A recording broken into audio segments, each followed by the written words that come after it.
भटाटेवाडीनंतर आता कोरे वस्तीमध्ये आढळून आलेले ठसे नेमके कुठल्या प्राण्याचे हे स्पष्ट नसून ट्रॅप कॅमेऱ्यांची संख्या वाढवूनही अद्याप बिबट्या दिसला नाही। सोरेगाव तसंच केगाव मध्ये बिबट्याचा वावर असल्याच्या व्हायरल व्हिडिओबाबत नागरिकांमध्ये संभ्रम असतानाच आता भाटेवाडी येथे बिबट्या आल्याचे मेसेज व्हायरल होत आहेत। कोरे वस्तीमध्ये पावलांचे ठसे आढळले आहेत। हे ठसे बिबट्याचे आहेत किंवा नाही हे अद्याप स्पष्ट झालं नाही, त्यामुळे आणखी ट्रॅप कॅमेरे लावण्यात आले आहेत। शनिवारी 20 जुलै रोजी कोरे वस्ती येथे बिबट्याचा आवाज आल्याचं सांगण्यात आलं। याची माहिती मिळताच वन विभागाचे अधिकारी आणि कर्मचाऱ्यांनी घटनास्थळी धाव घेतली। तिथं त्यांना पावलांचे ठसे दिसून आले, मात्र हे ठसे बिबट्याचे आहेत किंवा नाही हे अजून स्पष्ट झालं नाही। बिबट्या असल्यास त्याची खात्री पटावी म्हणून आणखी 3 कॅमेरे लावण्यात आले आहेत।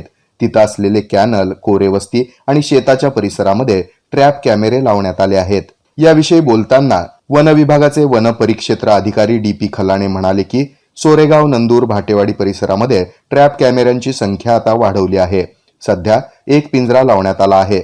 गरज पडल्यास आणखी कॅमेऱ्यांची संख्या वाढवणार असल्याचं त्यांनी सांगितलं।